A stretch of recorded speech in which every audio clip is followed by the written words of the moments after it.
More than half of men with type 2 diabetes will experience erectile dysfunction.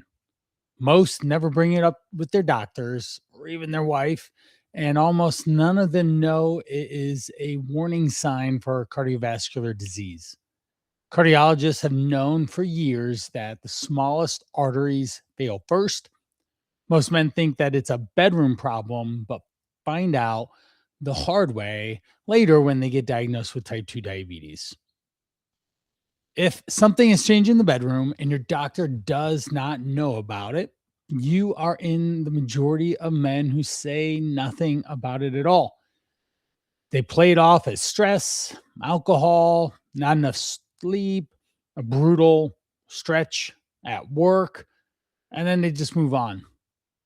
What they do not know is that this symptom is one of the most critically significant early signs in men's metabolic health because of what it is lying underneath. I'm Coach Brian Parana. This is Driven for Health, episode 91. I've spent the last 23 years coaching men through all sorts of different health problems that do not have a clear roadmap, especially when it comes to diabetes or weight loss or other chronic illnesses. This is a continuation of episode 89 of I Just Got Diagnosed with Type 2 Diabetes. Now what? That's the title. So you can go back and listen to that episode to go through the full plethora of not knowing what it is to actually starting to feel signs, symptoms, something that sends you to the doctor. You get the diagnosis, the high A1C, you're in the doctor's office, and then what happens after. I go through all those different scenarios and lay it out in very specifics. You also get a walk away blueprint on what to do the next 90 days from that situation. Today, we're going deep and diving with the full mechanics of type 2 diabetes, the research, 3 pieces of information in this episode that your doctor probably hasn't told you about, unfortunately, in the 15 minutes that they get to spend time with you. The number that reframes everything, and that's between 50 to 75% of men with type 2 diabetes will develop erectile dysfunction. That is the majority of men living with this disease. All right, that's 50% to 75%. That's big. Think about that. Pause. If you have type 2 diabetes, this is it's definitely a flip of a coin that it might be you. Now consider this. In many of these cases with men, the ED shows up before the diabetes diagnosis does, before the A1C comes back elevated, sometimes 2 to 5 years before a doctor even says a word about diabetes. For a significant number of men, this symptom is not a consequence of the disease. It is just the first sign of underlying systems that are already starting to break down. The body is sending you warnings, red flags, long before your A1C actually goes up. I'll hear it so many times. A guy will come to me, they're 230 pounds, 250, 280. Oh, my blabs are fine. Now they are, but in a couple months or a couple years, they most definitely will not be. Overweight and obesity is a direct correlation with lining up with type 2 diabetes. Now, also, just so you know, you can have type 2 diabetes and not be overweight. You can be at a healthy body weight, but it's your nutritional behavior patterns that really start showing up and are the cause of that, of eating just simple carbohydrates, lots of sugary beverages, and not having a lot of protein or fibrous foods. That over a long time can raise your A1C, your fasting blood glucose levels, and ultimately get you labeled with type 2 diabetes. Here are 3 mechanisms why this is more complicated than you think. Most conversations on this topic treat erectile dysfunction and diabetic men as one problem with one cause. That framing is why most guys end up staying stuck, confused, and unsure about, is this even an issue for you to have to deal with? 3 separate mechanisms drive this. They can run independently, separate of each other, but then they can compound on each other as well. Which one or which combination you're dealing with changes what recovery actually look like. Let's go through these. Mechanism number one is the blood flow problem. When blood sugars stay elevated over months and years, again, whether you're overweight or not, you can have elevated blood sugar levels based on the foods that you eat, the times that you eat it, and whether you have any protein and fiber as well. The elevated blood sugar levels damage your inner lining of your blood vessels. This is called your endothelium. Now, its job also includes producing nitric oxide, the compound that signals blood vessels to relax and open so blood moves freely. When the endothelium takes damage and is worn down, the nitric oxide production drops. Vessels don't dilate, they restrict. They start to decrease blood flow throughout the body. And here's a simple analogy: a garden hose. Picture a garden hose with material building up slowly, coating the inside. The narrow section of that hose shows to be the first problem first, just like any of your blood vessels, or think of having a arterial sclerosis with high cholesterol. That becomes a big issue for a lot of guys, and that's where the site of the heart attack or stroke may often lie. Now, pressure drops at the far end of the hose. So let's go back to the hose. You have, say, 25 feet. And in the first 5 feet in, you have a narrowing. Then pressure is going to drop significantly by 25 feet out. Okay, this is a big problem that you notice because of the narrowing. The narrow section is the big problem with the buildup. Now, the arteries involved in sexual function are roughly 1 to 2 millimeters across. Tiny, like this big, real tiny. If you see in the video, it's a millimeter is very, very small. The arteries supply your heart run 3 to 4 millimeters. Okay, so basically 3 to 4 times larger. The small vessels, blood vessels, will fail first, and because the problem will get worse there, and that's where the pipe is narrow. So even if, say, you have some blockage at other parts of your body, your manhood there is going to end up being smaller because it's at the end of the road, right? It's at the 25-foot mark of the hose. Cardiologists call this the artery size hypothesis. In 2018, a meta-analysis put a number of on the connection of men with erectile dysfunction and no other cardiac symptoms can carry 44% more risk of a future cardiovascular disease or event compared to men without it. All right, so 44% of men with ED can potentially be at risk for higher cardiovascular issues in the future. So I had to say that again.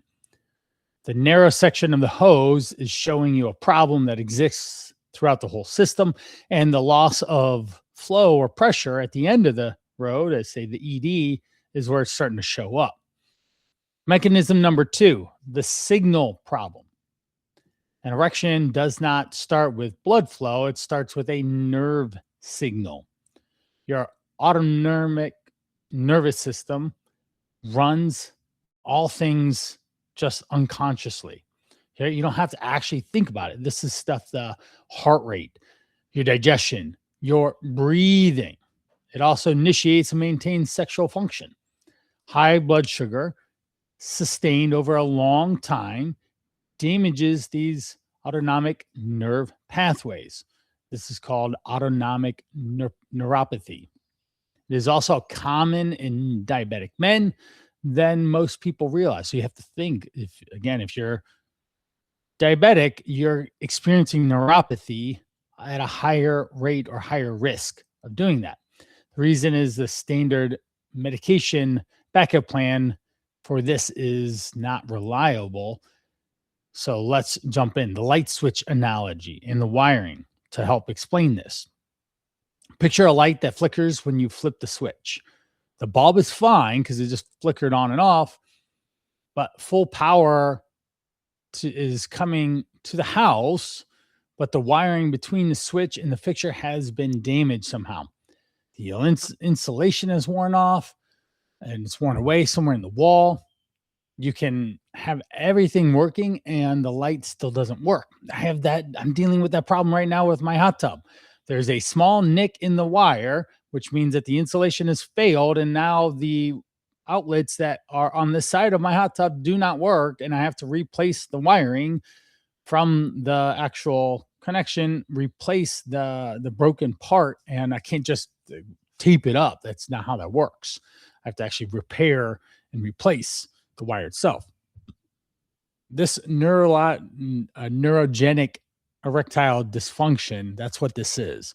Blood flow may be adequate and fine, and your hormones may be fine too, but the problem is the nerve pathway carrying the initial signal to get you excited and ready to have some fun is compromised by years of elevated blood glucose levels eating away at the protective coating around these nerves. This mechanism responds differently to different treatments. Vascular function can start improving within weeks of lifestyle changes, like eating healthier foods and more balanced meals and getting away from just sugar and high carbohydrate meals. Nerve regeneration is measured in months to years. Unfortunately, that takes an incredibly long amount of time to regenerate especially underneath controlled blood sugars. That's not to discourage you if this might be one of the mechanisms causing you challenge. It is said because men who understand that nerve damage compounds over time and has a reason you got to act now if you want to think about blood flow down the line, like years later. The third mechanism, the anxiety loop. One failed or inconsistent episode creates performance anxiety, right? You're going for gold, right? And then there's a misfire in a sense, and performance anxiety flares up. Your stress response releases cortisol. Cortisol directly raises blood sugar levels. High blood sugar worsens the endothelial function and the nerve signaling. So instead of vasodilating, getting bigger, it restricts, right? We talked about that earlier.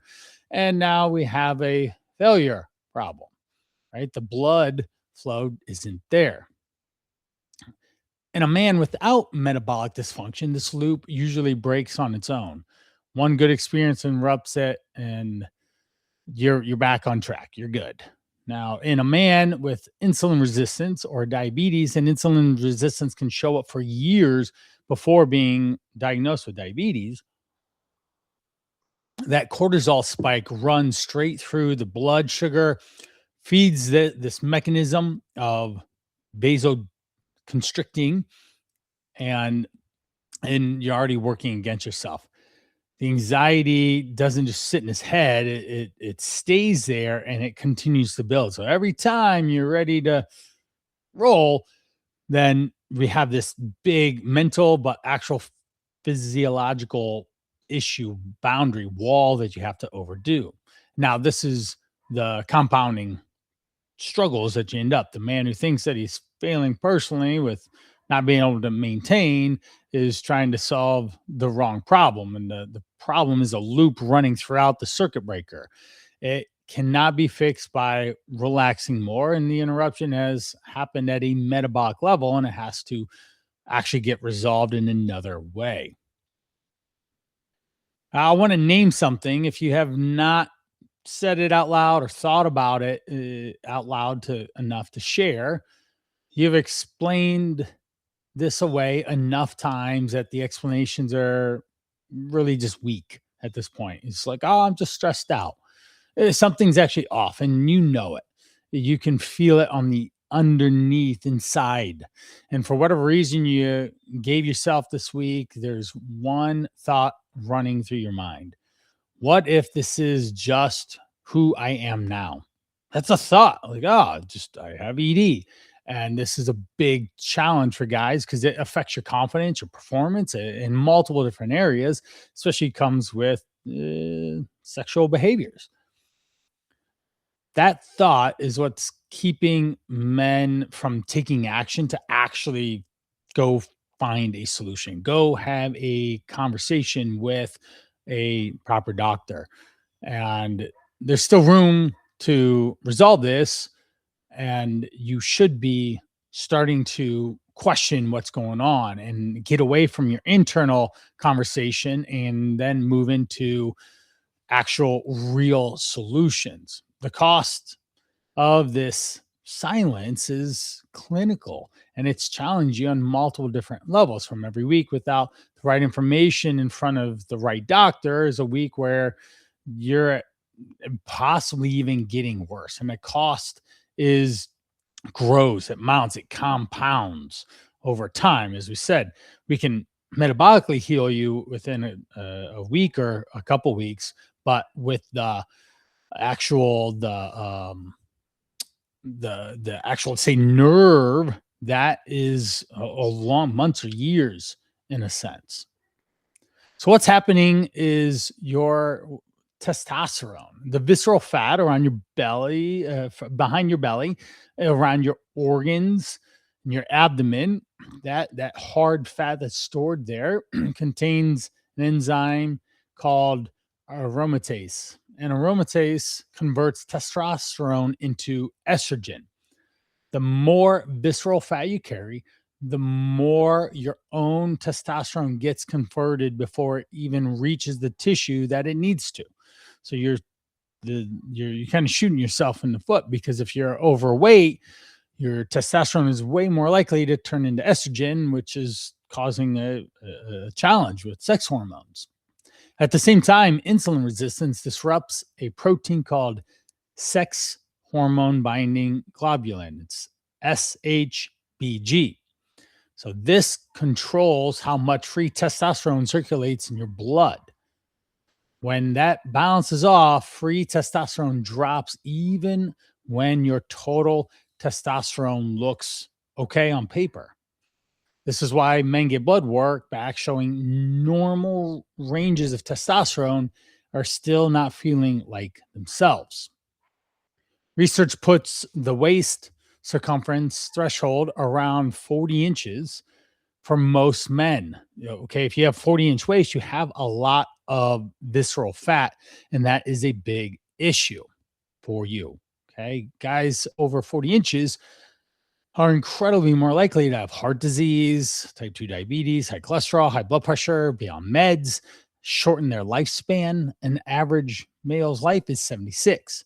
That's a big problem if you're in your 40s and 50s, and guys listening to this. Now, above that number, the aromatase activity is elevated enough to suppress free testosterone.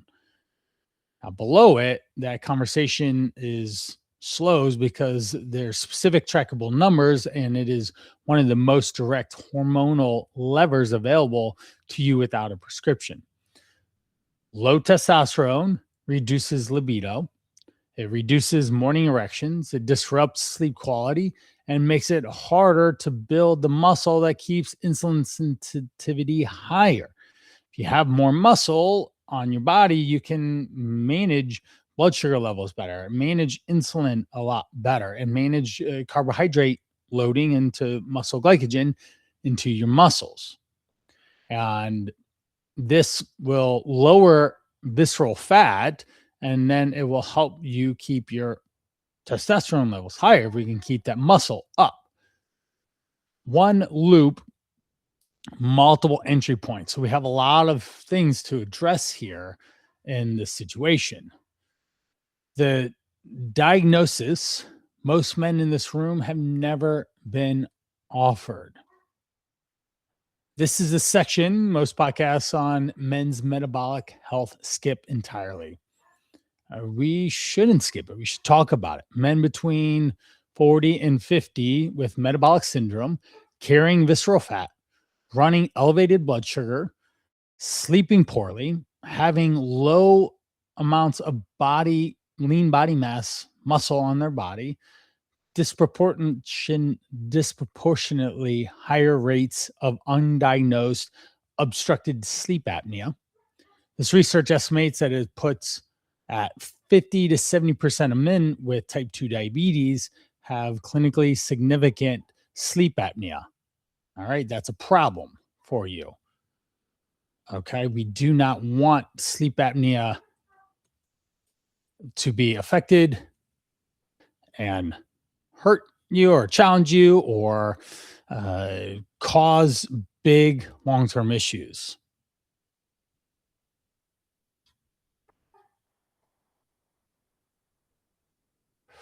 Now, when men are in their 40s and 50s and they have metabolic syndrome carrying this visceral fat, this is and that obstructed sleep apnea, what happens is the airway partially or fully collapses during sleep, pulling you out of deep sleep repeatedly throughout the night without you actually even being awake. So you're just in and out of this twilight phase in a sense. And your bed partner probably knows. They hear you snoring or you're gasping for air, you're wheezing, or you just stop breathing. All these things are really big challenges for just sexual attraction. Right? Like, oh, my partner snores a lot loudly and keeps me up, so I don't actually get sleep. So that's a big problem.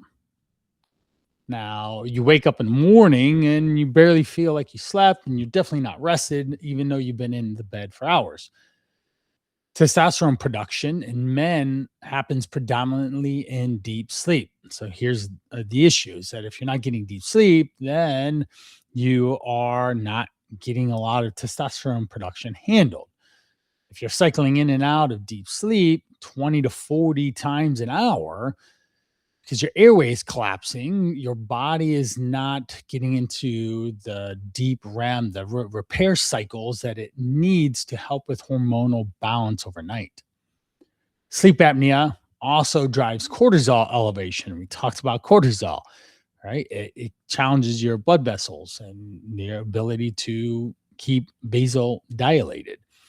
It worsens overnight glucose control because cortisol can spike blood sugar levels, and it is one of a very treatable condition in a clinical picture. Let's say a sleep study, which you can get from your primary care doctor and order, takes one night.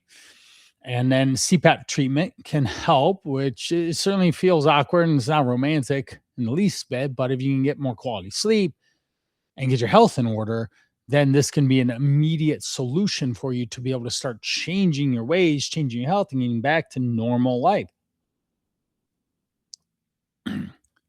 When we get the CPAP treatment going on for obstructed airway, this can help you sleep in longer, deep REM sleep, allowing your testosterone to improve, allowing you to ideally get away from sleep apnea, dealing with low testosterone, and get back to normal, healthier life.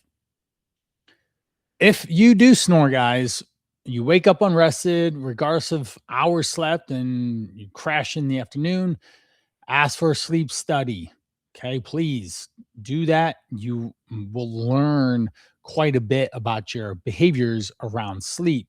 And this could be a really simple, high leverage test where you can start to get some rest, to have some energy, to go to the gym, to take better care of yourself, all those things. The signal you can track yourself. Okay, this is what we want to pay attention to. Healthy men experience 3 to 5 erections during sleep as part of a normal physiological repair cycle. The body produces this process to oxygenate tissues during REM sleep. So it'll send blood through all your tissues and you'll get an erection. Doctors use the presence or the absence of nocturnal erections is a diagnosis tool. When this when we're going through some of these issues with the veins and your vascular system and you're damaged, then we don't have this. The presence is there. It's just no erection at all, or it's very small, or maybe disproportionate in the number of times. Or you might not have it at all during the day, which is then you would notice it a lot more. There are early measurable signs for this to start to see. When was the last time you had a morning wood? When was the last time there was just some excitement down in the pants at any time? And if you don't have those, then you need to go address this.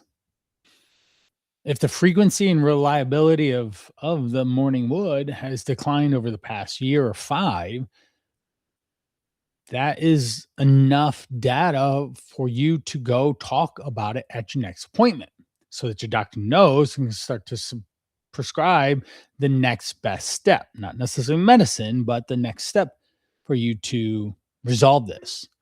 And yes, it's embarrassing to have to say this, but it's reality of an aging male. And if you're in poor health, then it will be even more of an issue.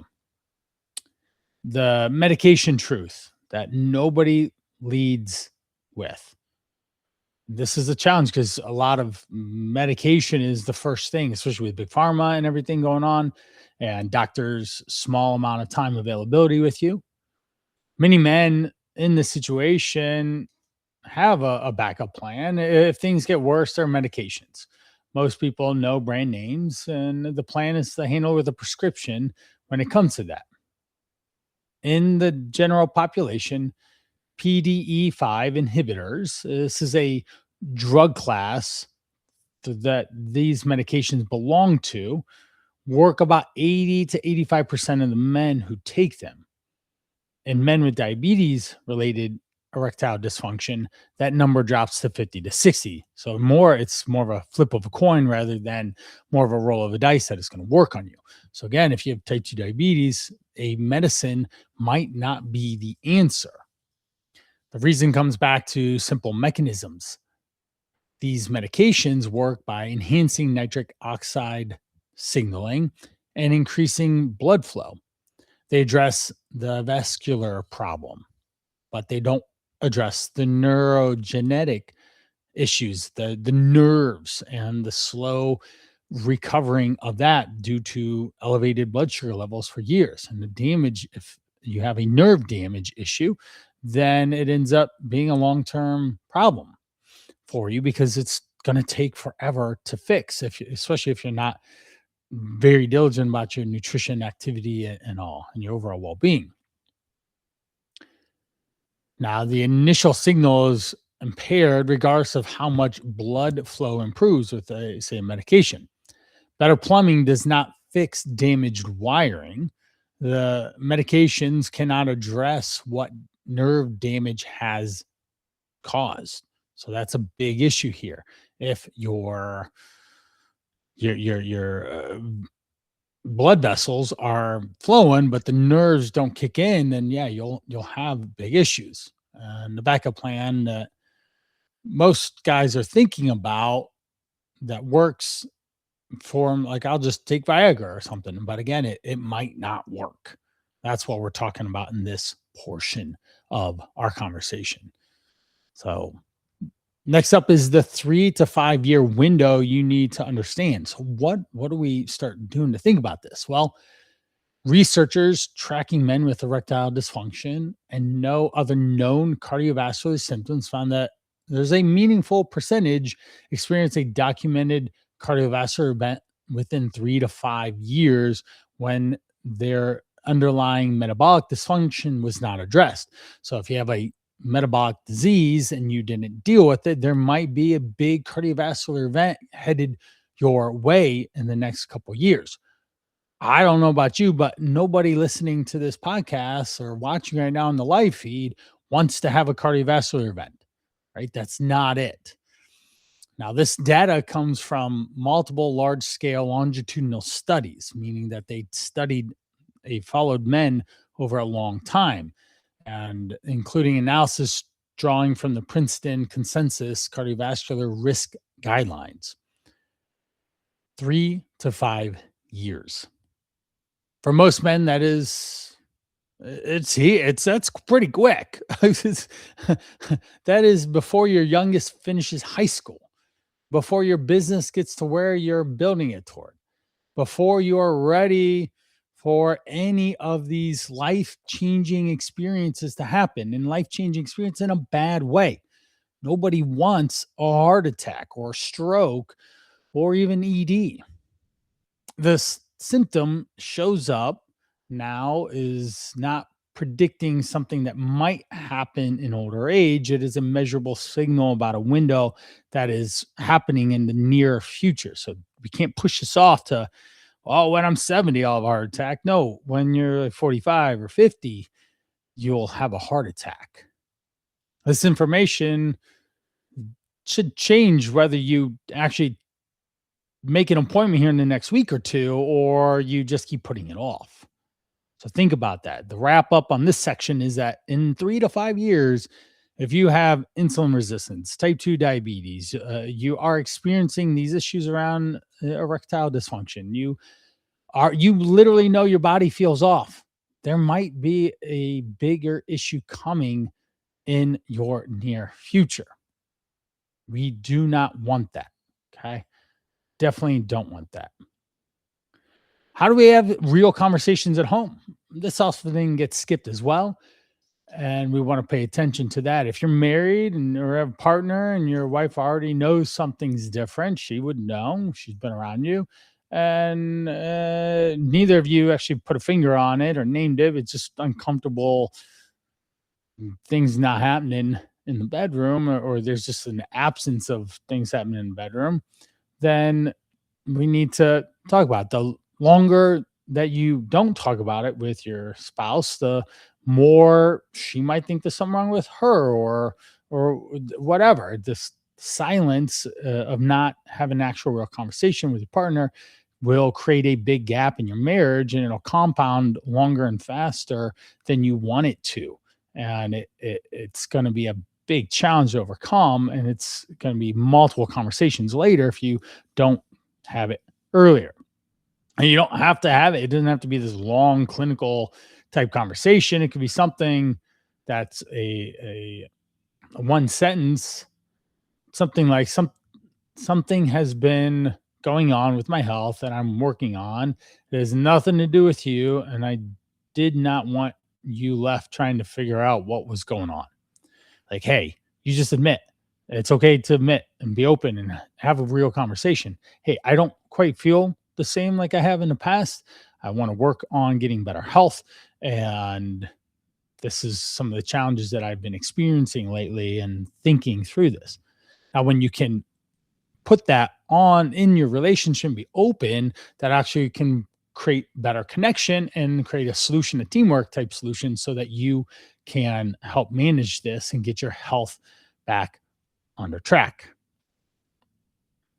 Now, one thing we want to talk about, like the structural cost of waiting. Well, what are the challenges of just waiting here? When blood flow to the relevant tissue is chronically reduced over time, the smooth muscle tissue involved in an erection begins to change at a cellular level. Collagen deposits replace elastic fibers. The tissue loss is responsive. It's called fibrosis. Here's an analogy for it, the rubber band analogy. Pull a rubber band out of a fresh bag, it stretches, it snaps back, and let's also find one that's been sitting in the drawer for 5 years. It still looks like a rubber band. You pull it, but the give is gone, and it doesn't stretch. And you might start to tear or see cracks in the rubber. The rubber band in the drawer has, say, in quotations, has not been getting good blood flow. The oxygen has deprived the material itself and caused it to break down. Vascular dysfunction, the dysfunction is what puts that rubber band in the drawer to crack and break and not be a rubber band anymore, whereas a fresh one is. And that's what's happening to your manhood over time. Is if we're not using it, we lose it, and your body doesn't know how to function properly. We don't aren't able to restore blood flow early enough, and the materials can be recovered, and so fibrosis sets in, and this is that oxygen deprived situation that will cause permanent changes down there. Lifestyle intervention can improve blood vessel function with sustained blood sugar control. It can support nerve regeneration over time. Structured fibrosis structural fibrosis does not reverse through lifestyle changes, though. The window to act is not closed because you got older. It closes because the tissues change, and how long it takes depends entirely on how long this dysfunction has gone unaddressed. Same thing, say, with weight loss. If you have gained 50 pounds, we're not going to lose 50 pounds, and maybe you can lose it in 5 months. Like, that's 10 pounds a month. That's really good. But you spent years growing it in these habits and these behaviors and all these things. This is real life. And so we need to make sure that we get the changes that we need to be able to undo it, and just have the proper expectations that it might take a little bit longer than you want it to. Here's some action steps to help with the mechanisms that we talked about. These are specific actions for the mechanism. So for the the vascular mechanism, walk after dinner, get your heart rate up above zone 2, which would be, say, 120, 130 or more. By moving your body and getting that blood flow, it helps improve nitric oxide production and glucose disposal, meaning it will use up or properly shuttle glucose where it's supposed to. The vascular mechanism is the most responsive life change that you can make. So moving your body frequently throughout the day, instead of just sleeping when you do and sitting the rest of your life, we can start doing that now. For their neurogenetic mechanism, the nerves, get your blood sugar levels under control. It should be maybe 100 fasting in the morning. It should not really go over 150 because you're not eating too many calories or too many carbohydrates or sugars at any one time. Now, nerve regeneration requires a consistent glucose environment over time, meaning you have to manage it, and we have to have a very long time of doing this. The 90-day average, your A1C measures, is the number that creates the biological conditions for nerve repair. So if your A1C is going down and it is in a healthier range, then that can mean that your likeliness to improve your nerve regeneration is a lot bigger. For the psychological loop, say something to your wife, have that actual real conversation, get to the doctor, and start looking at ways to reduce cortisol load in your life, in your body, and manage a feedback loop of anxiety around performance. And you cannot exercise or supplement your way out of this one. Okay. This is something that has to be managed through literally decreasing stress in your life. For the testosterone and aromatase, get your waist under 40 inches. Okay. You can't have visceral body fat hanging out in your midsection around your organs. You will die earlier than you want to. It's not even just about losing weight. It ends up being about just living longer at a higher quality life, having energy to be able to do all that stuff. For sleep and hormonal repair, get a sleep study.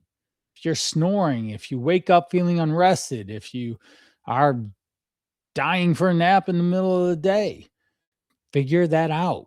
ask the doctor, get a sleep study. And if you need a CPAP, then do it. It's not exciting, but it can help to be the immediate solution for right now to help start improving your overall health and quality of life. What do we expect in the next 30, 60, 90 days from actually doing these things? Well, 30 days, if you're walking after meals, your blood sugar levels are improving and your fasting glucose are moving in the right direction down to 100 or so. You have consistent energy throughout the day. The morning wood comes back and starts to show improvements, and nitric oxide production responds to regular post meal movement, then we're moving in the right direction. Okay. At 60 days, if visceral fat is dropping and sleep is actually, you pay attention to how much time you're sleeping and how quality, and maybe you have a watch or a ring that you can wear to help monitor sleep cycles at night. That would be super helpful because then you can actually measure and see some form of data around what is happening. At 90 days, you'll retest your A1C to see if you are moving in the right direction, your fasting blood glucose levels. All those things are important to be able to see. Now, for proper expectations, about zero point 0.5 to 1.5 points dropped at 90 days are the general biological environment that it takes that much time to get that much out of it, and we start to get that nerve regeneration. If your testosterone panel at 90 days shows free testosterone improving and then SHBG stabilizing, that hormonal loop is starting to figure itself out and work. This isn't a 1 month fix, guys. This is a sustained lifestyle change that has to improve on a variety of different ways to be able to get back to feeling the way that you want. What to watch. So these are the things. This is what you pay attention to, your scorecard in a sense. We've got fasting blood sugar level, what the trend is 1 week over another. Your waist circumference every 2 weeks. Your sleep hours in a nap over every night on average. Your post-meal movement strategies and movement overall throughout the day and the week. We've got how many erections do you notice in your day? Literally, you might have to pay attention to that and write it down. What your free testosterone levels are. A1C. These are all things that you're going to pay attention to. Now, if you need help with understanding some of these numbers, I have an Improve Your Blood Panel scorecard. And on that, it measures out, it tells you and simplifies exactly what the numbers are inside your blood panels, what they mean. And then I have a 3-day meal plan Kickstarter reset that you can use as well. And that is something that I regularly give out for free. In the show notes, you'll be able to get it, the Improve Your Blood Panel scorecard. And that directly lines up with a very practical, real solution that I start my guys out with all the time. So check for that in the show notes. And if you need more help beyond just applying that information, then that's what the Call to Rise program is. It's a 100-day fat loss challenge that helps guys lose weight, get better lifestyle behavior changes, understand nutrition, move their body more effectively and efficiently, and ultimately get into a much better health.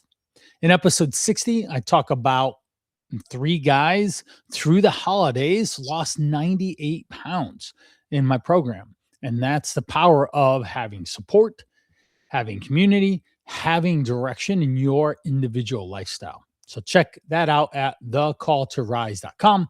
That'll be in the show notes as well. As we wrap up, 3 to 5 years, guys, that is a window that research backs up that men, if you haven't been fixing this or actively paying attention to it, you might have an issue, a cardiovascular event in 3 to 5 years. You know the 3 mechanisms driving it. You know that this is the medication is, it may or may not work for you. Okay, you can't rely on like, well, I have ED and I'm just going to take Viagra. That isn't necessarily it. We know that if your waistline is over 40 inches, you're headed straight toward a cardiovascular issue or disease. Okay. If you aren't sleeping well and you have collapsed airways, you are incredibly more likely to have poor ability to recover and repair and manage your testosterone. You have to have these conversations active with your partner, your spouse, your wife, with your doctor, so that we get real life change and you don't have that issues. Have a heart attack. I literally had one guy one time call me from the hospital bed after his heart attack seeking out help. You do not want to be in that position. Be more proactive than reactive in this situation. This is the thing that I charge you with, guys, leaving this episode. That's it for Driven for Health. Thank you so much for joining us. I hope that this was educational, informative, and pay attention for more diabetes specific episodes coming out soon.